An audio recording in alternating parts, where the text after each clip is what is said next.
Can everybody see the screen all right? Okay. All right. Hi, we're Elm City Compost. I am Sarah. I'm the marketing and media manager, and Albert is the owner. Our workshop is titled Composting and Different Forms of Food Waste Management.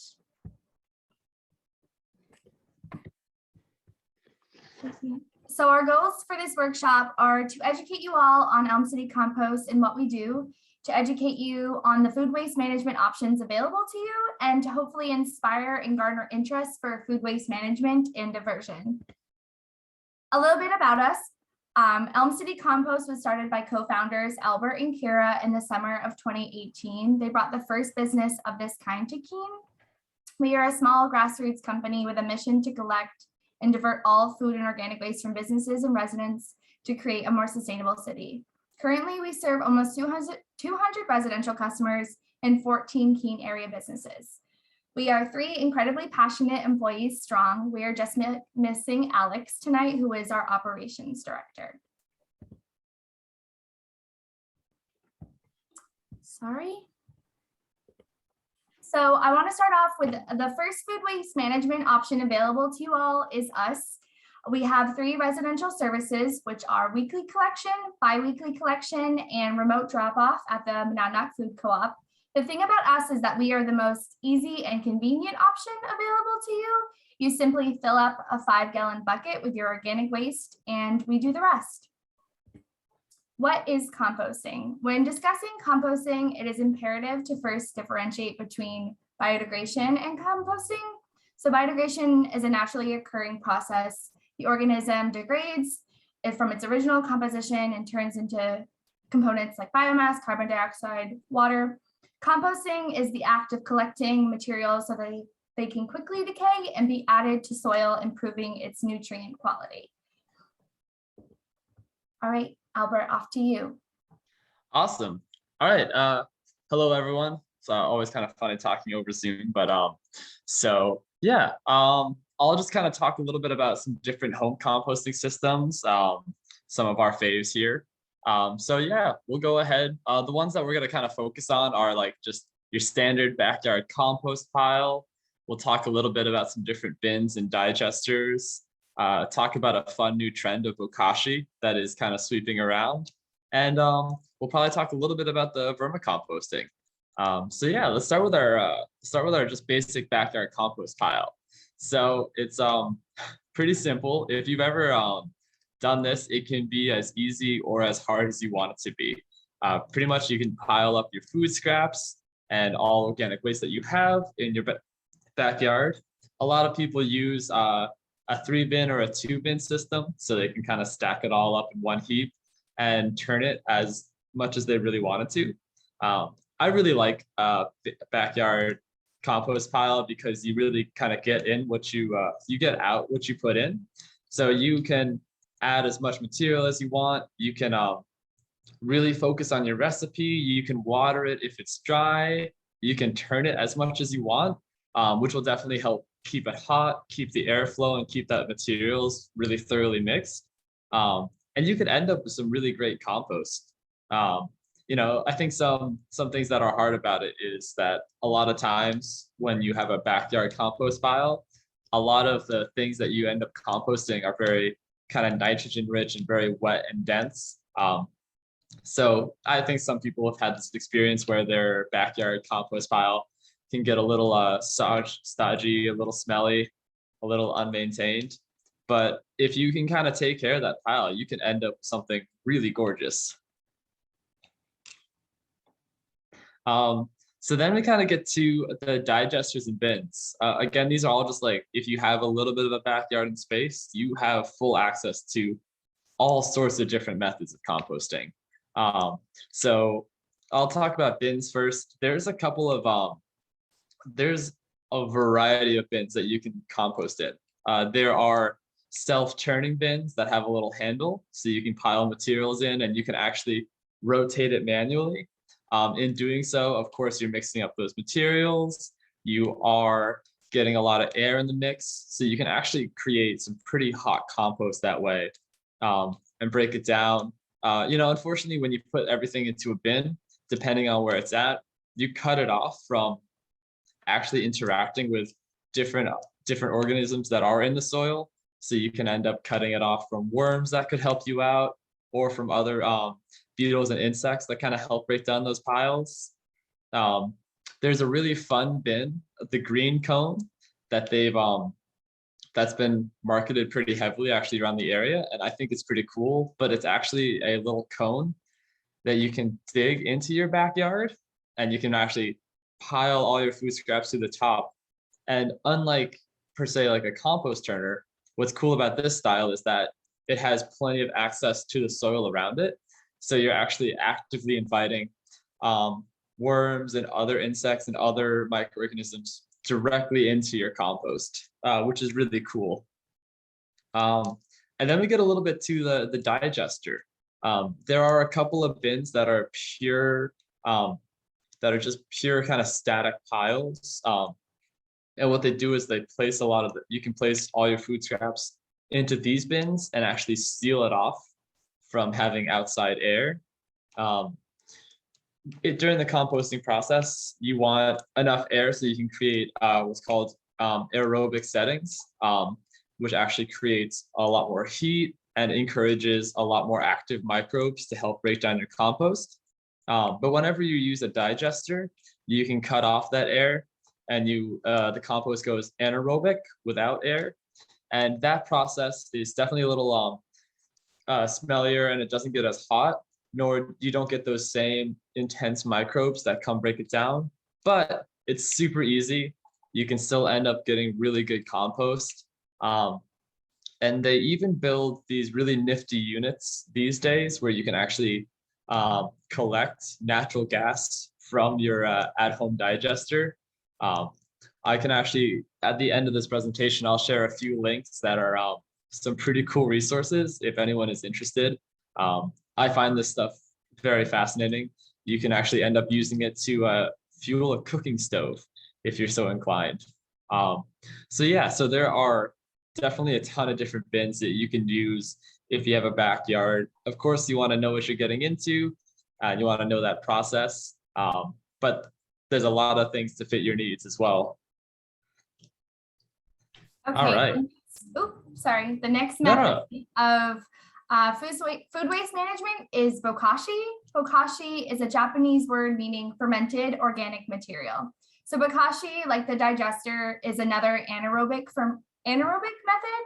It's a fermentation process that quickly breaks down organic material. The process is about 10 days. It is made by layering food scraps with a bokashi inoculant. This inoculant must be purchased, and it consists of either wheat germ, wheat bran, or sawdust combined with molasses and effective microorganisms. These microorganisms are the same ones found in soil. A bokashi bucket has an airtight lid with a spigot at the bottom to drain off the liquid that is produced. That liquid is known as bokashi tea, and it is an amazing fertilizer. After 10 days of this fermentation process, the decomposing mixture can be buried into your garden or added to a traditional compost pile to finish decomposing.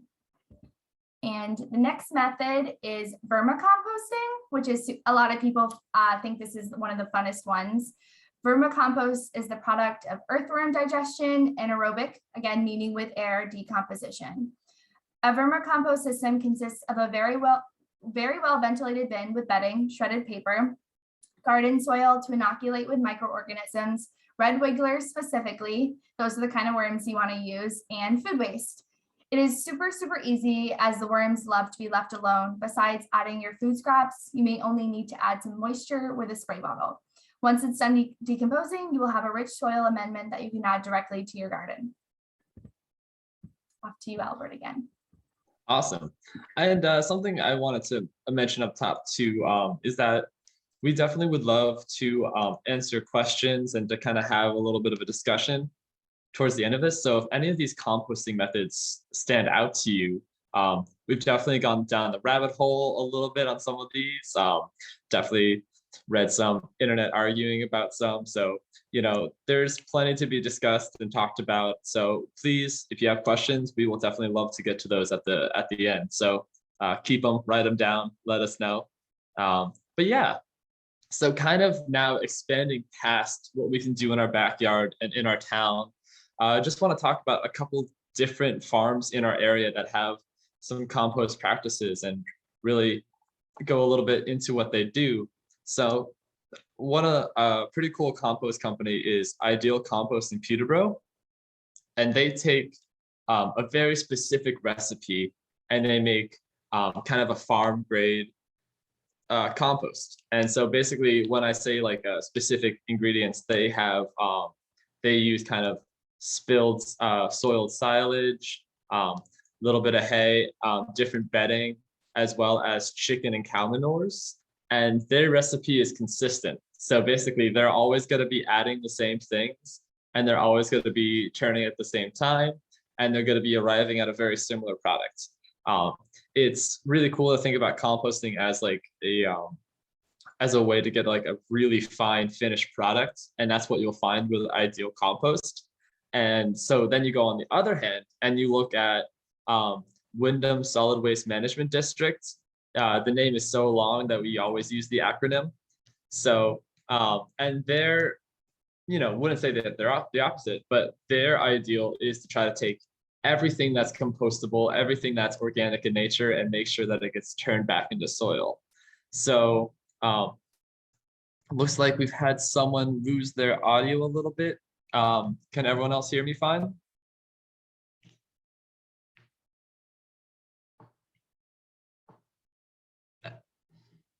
Sarah, can you still hear me? Is everything good? I can hear you perfectly fine. Okay. Hopefully that's not an issue. Speak up if anyone else is having any audio issues. And if you don't want to speak, you can hit the wave button on your Zoom thing, and we can see that as well. Sweet, cool. Yeah, and so Wyndham Waste Management Company, perfect, we got them back. So they are actually where we currently bring our food waste to, because they have such because they really accept most products, and we wanted to be able to offer that to our customers. And because they take everything, they get like they have to deal with a lot of different feedstocks, have to feed at the right ratios, and really ensure proper decomposition is taking place. So they of course have made it a little harder on themselves because they have very variable feedstocks for the most part. And of course, whenever you deal with any kind of more municipal or household-based composting, they probably have a little bit of contamination as well. They are lucky enough to screen it out, but so you'll find that even in our local community, we have a couple different cool forms of composting happening, which then leads me to one of my favorites. If you don't know Cook Hill Farm, they're a fantastic vermiculture and other organic farm in the area, and they have a pretty sizable vermicomposting operation. And if you stop in, you can kind of be able to see it, and they can use that vermiculture to actually kind of generate more than just compost. So for instance, when you get the compost from vermicomposting, that process, you actually end up with a few things in addition. One of the big things you end up to is with worm castings, which you can also collect, and it also makes a great addition as a fertilizer to your soil. So it's kind of like a little bit of a superfood. And then of course you get your finished products, and there's probably a little bit of juices that are made along the way, but I don't think they package those up. But it's they're a lovely spot, and you'll see that you can get some really cool products from them. So then we'll take the next level, and we'll talk a little bit about some different operations in the country. So when you think about composting and food waste diversion, there are two big, I think there are kind of two big industries. One is you think about it as the municipality, what is the state, what is the city doing? And then there's a lot of different private companies that are also doing this. So on the municipal side, we have a couple different ones. As we know, Brattleboro in Vermont has a citywide composting program where they encourage people to compost by not having any cost to the compost, but you have to pay for your trash. So that encourages people to divert more and more food waste. And they also have a very similar program in Portland, Oregon. So there's a residential composting program, and it's really cool. So every single week you can have up to 64 gallons taken away from your residents. And every other week they'll collect a 64-gallon of trash. So they don't even run trash as frequently as they do compost because in general, over 50% of what you're throwing away on a daily basis is compostable. And then another 25% on top of that should be recyclable. So, the numbers do shape up in the end. And of course, it's the same process. You'll end up paying for your trash, but composting is free. So very much purchasing and using the more organic material is way more encouraged in those areas. And then we'll take it a little bit more to the private side. So one of our inspirations to start Elm City Compost was this really cool place in Portland, Maine, Garbage to Gardens. And they ran pretty much very similar, if not slightly identical model, 5-gallon buckets picked up every week. And they also were able to include a small portion of compost for those who wanted it. Of course, it's a little bit of a larger city, so not a lot of people take advantage of that little perk. But they've grown to quite a big size. And right now, Portland, Maine has 3 different compost collectors who operate in the city. And well over 25 to 30% of the city is actively composting, which is really cool. And then a super fun one is the Pedal People in Northampton.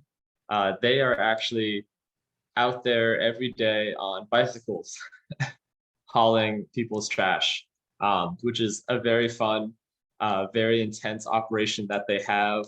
And they offer food scrap collection as well, which I think is really remarkable since food waste can get really heavy. If you've ever put a lot of really hefty, after a day of cleaning out the fridge, you can end up with a 5-gallon bucket that weighs over 20 pounds and not even realize it. So I think it's awesome that they're able to do that on bicycles. It's a cool little program, and they have a lot of fun. And finally, we'll take the next step out. So I found a bunch of different composters that I thought were really fascinating in different parts of the world. And I thought I would highlight a few. We have the Jora can. And of course, I can provide links for these things at the end of the class as well. So feel free to watch some videos because they're pretty awesome. But the Jora can is a very specific tumbler, and they make large kind of industrial sized indoor composting machines, which is really cool to see. So for instance, if you're a high school or you're a college cafeteria, you can actually have in-house composting, where you kind of can collect all your materials in this larger machine. The machine then itself will mix in the kind of like high carbon material like wood pellets. It'll actually grind the wood pellets into the food waste to create a good carbon and nitrogen ratio. It'll compost actively for a few weeks, and then the machine will automatically transfer all of that material to the next bin inside where it'll keep composting. And that's just one example of a company like really using technology to tackle this problem of food waste. Canada has not just this, but quite a few different in-vessel composter operations. And whenever we say in-vessel, it just means that most of the composting takes place in a large container that will provide some of the other essentials needed for the composting process. Like it'll shoot air in, It may even add water when needed. It'll monitor the temperature. In-vessel composting is quite an interesting thing, and Canada's got quite a few examples of it. I just thought the Jora can was a cool example because it's a bit of a smaller unit and you can fit it into a lot of public buildings if you had the will. Something that was really fun, and I encourage everyone to go check out some YouTube videos of this, was the public composting urinals in Paris. I love this example because it's a fantastic representation of how you can turn a really big problem and into a kind of a fun solution. And composting fits perfectly into this. So a lot of people will complain that Paris has an overwhelming stench of urine. And part of that is because of this sensation that they have termed wild peeing, and which is where people will just be peeing on the side of the road, on buildings. It doesn't matter. It's just either they're impatient or, hard to tell why. I've never been to Paris, but it's definitely became such an issue that they were looking for ways to address it, and they ended up building these urinals that are public. They're on the side of the road. I think they only have 4 to 5 of them currently installed, but what they are is they're a urinal that has at the bottom of its receptacle a large pile of hay. So urine, urine is very nitrogen rich. And so you mix that with a bunch of straw at the bottom of that collection unit, you get a pretty good balance of materials. And every few days, they'll take away that straw and they'll bring it to a compost facility to become soil again. So they took a very large citywide problem, made a solution. It's been a fun test so far, and I hope it works out for them. Of course, you can imagine there's some kickback from some members of the public who think this will encourage public peeing, but it seems like people don't need that much encouragement. So it's just a really fun example, and I'm really happy I found it. And we'll get a little deeper now. There's this really, really cool company in Singapore, and I think they have another facility. They're called the Nutrition Technologies Group, and what they focus on is a method of food waste collection and food waste diversion known as black soldier flies. So these are a really intense, they're kind of an intense larva that can process pretty much most food substances, most waste products. They can consume feces, they can consume meats, bones, dairies, pretty much anything you could toss into a large compost facility.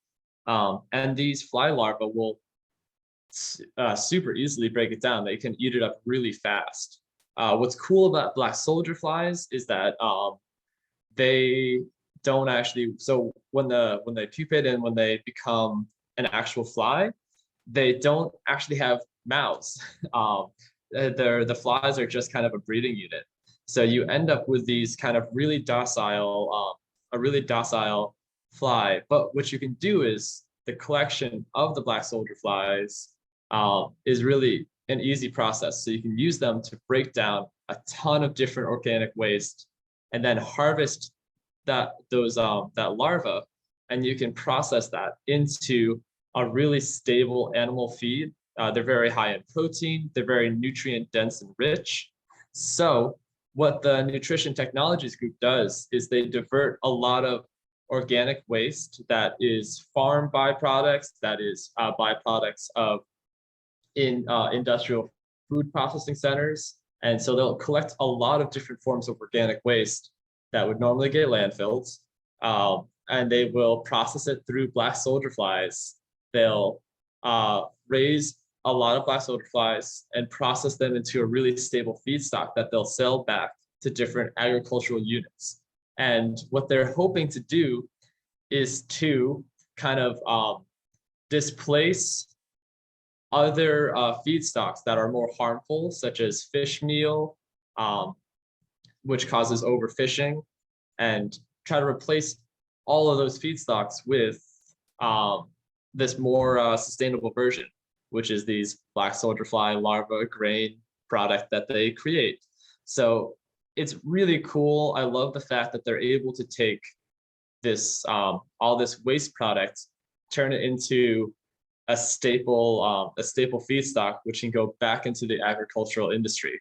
So that helps to create that kind of almost perfect circle there. And if you check out some of their videos, like their operations are pretty large. They're really, really smart people. Um, and black soldier flies in general are a really cool, I wouldn't say fad, but they're a really cool method of food waste processing that you can actually practice in your backyard as well, if you don't mind a little bit of the wiggly sensation that you have to watch and waddle through to make it work. So, you know, definitely starting at the backyard, looking at what we have available to us locally, looking around the world. There are a ton of different ways that food waste and other organic waste can be used, can be managed, can be processed, and all for different wild benefits. So, you know, I love what we're doing here, food waste diversion for composting. But there's so much out there, and there are so many solutions to this problem. So, you know, we've talked for a little bit, definitely in a row. So I would definitely like to open the floor. We'd love to know people's thoughts. If you had any questions along the way, we had a few discussion questions. If it's something that you are interested in, kind of sharing with us, like we'd love to know definitely which form stood out to you, what was exciting. If there was anything you would love to see more of in the community or the surrounding region. And yeah, we'll kind of take it from there. So Sarah, I wonder if there's possibility to open the floor up a little bit. Yeah, anyone who's willing to answer the first question, what form of composting stood out to you the most? That would be awesome.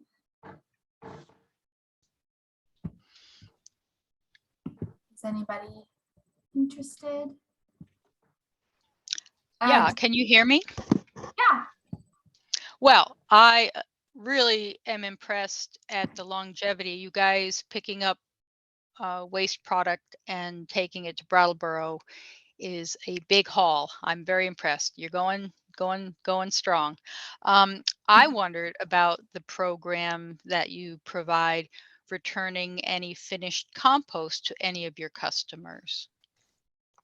Yeah, so we don't currently have that set up, as we don't own the compost we create because we work with Wyndham Solid Waste Management District, but you can buy compost from them. And when we have our own site, that's something we'd like to do for our customers down the line. Very cool.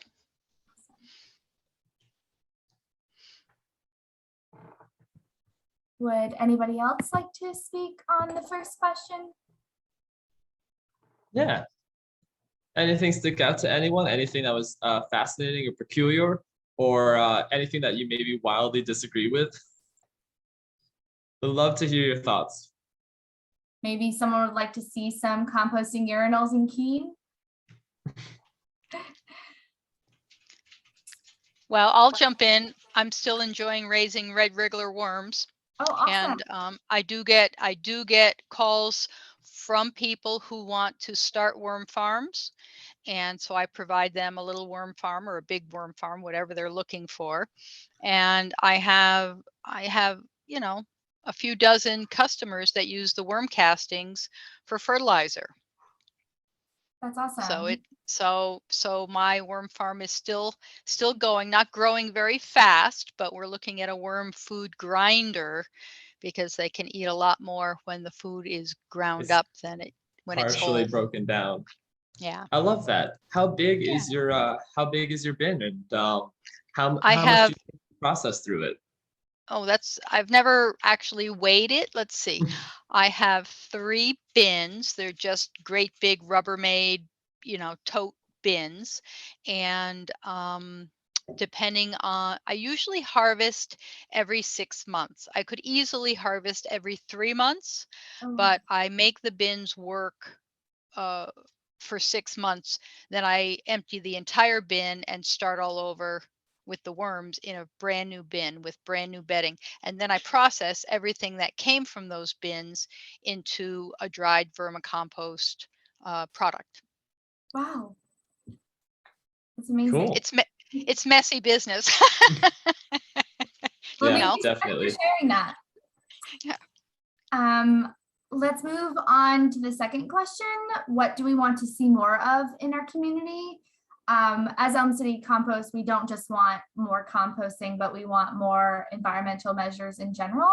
So don't think that you just have to answer this question in terms of food waste management, but we'd love to hear from you all more things in general, environmental wise, that you want to see in our community.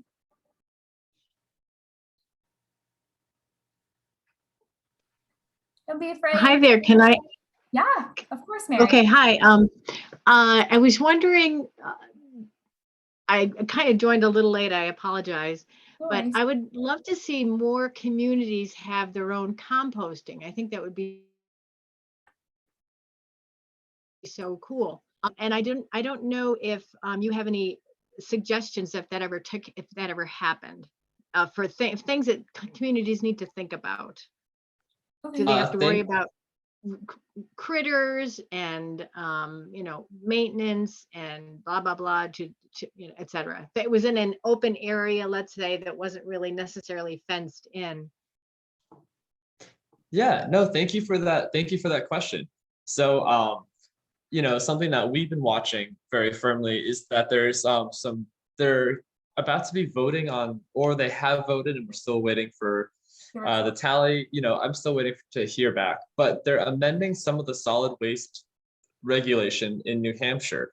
Um, and part of the regulation that they're easing back on is things that would have made it a little bit harder to have community composting sites. So they're actually easing some of those restrictions. So, like maybe in a month or so, if these new revisions to the solid waste management code get changed, there's going to be some easier access to a couple of those things because, of course, right now, New Hampshire is, it's not, we couldn't say really a crisis, but like something to be aware of is that landfills are hitting a peak. The current landfills, there are 6 in the region, and they can fill up within the next 5 to 10 years.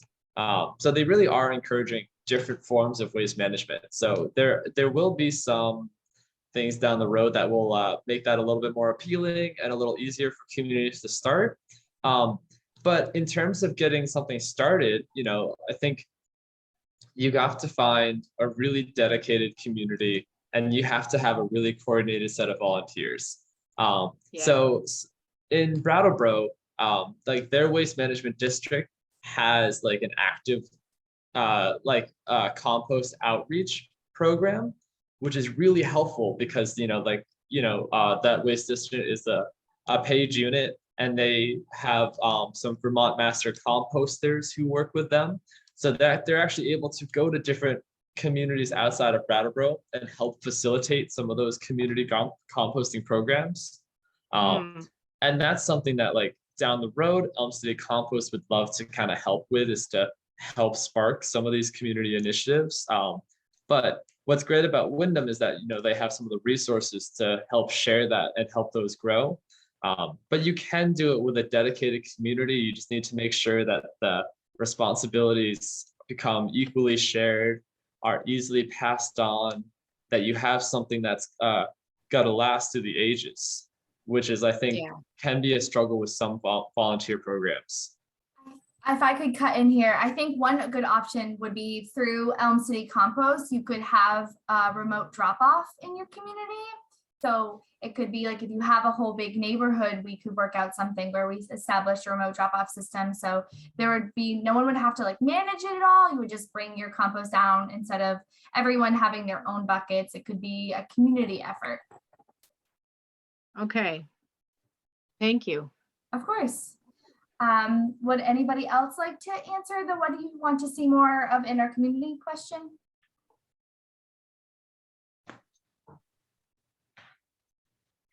Probably just continued education, Yes. because I think so many people really don't know where the waste goes. Yeah, that's a really good point, and actually something that I'll open up. So, like a quick question that I'll have for kind of this community here is that like I would love to know, for instance, where we kind of get this information.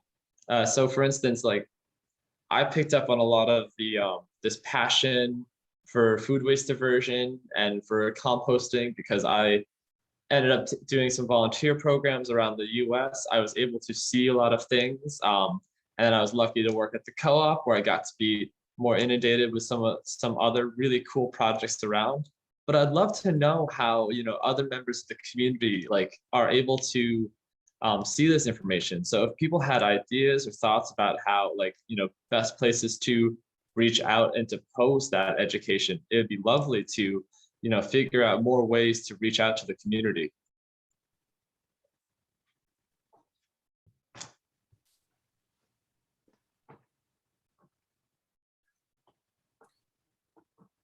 If nobody has any ideas, that's okay. I want to share that we do include information in our monthly newsletter, and we do provide a lot of educational materials on our social media. I know social media is not for everyone, but that just seems to be one of the easiest ways to actually get out that information. So if specifically if you're looking for more information on composting, our next slide is going to have some more information, but following our social media would be a really good option. And I'm also going to post some links in the chat for anyone who's interested in checking out some of those other composters that we talked about. I think they're really cool. So definitely would love for other people to check out some of the composting around the world and get excited.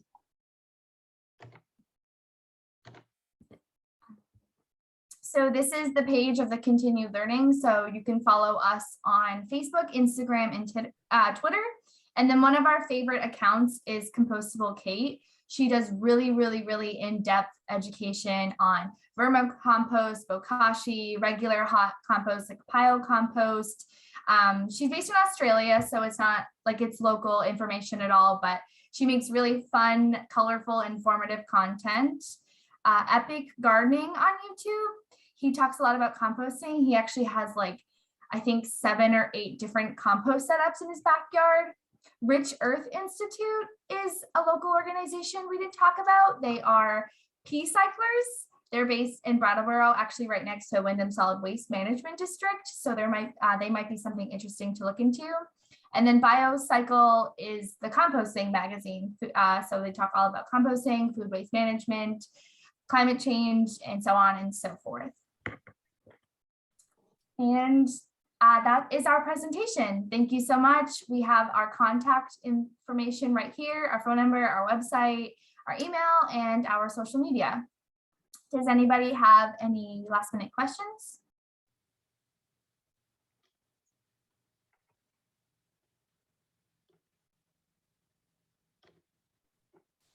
No questions, just thanks. Awesome, thank you. Well, we really, really appreciate all of you coming out tonight. It was awesome to get to do this. Thank you, Sarah and Albert, so much for tonight. I really appreciate all the resources in the chat as well for folks to review. I'll also send those out tomorrow. I think there is a hand up though, if someone wants to take themselves off mute and ask their question. Thank you very much. Of course. Are you just saying thank you? I was, yes, thank you. Oh, perfect, thank you. Mhm.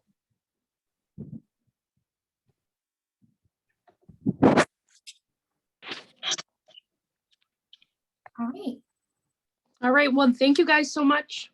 thank you. Of I'll course. look It's an forward absolute to, pleasure. and I'm looking forward to your next part 2. Yes, stay tuned for that. That's just in a couple weeks. Yep. Thank you. Have a good night, everyone. Thank you very much.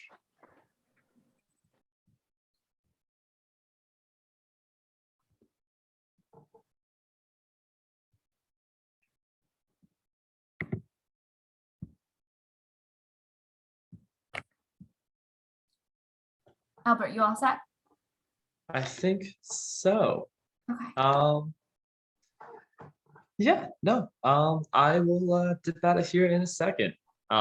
Sarah, thank you for running the slides. Mhm. All Have a good right, and I will get out of here. Have a good night, everyone.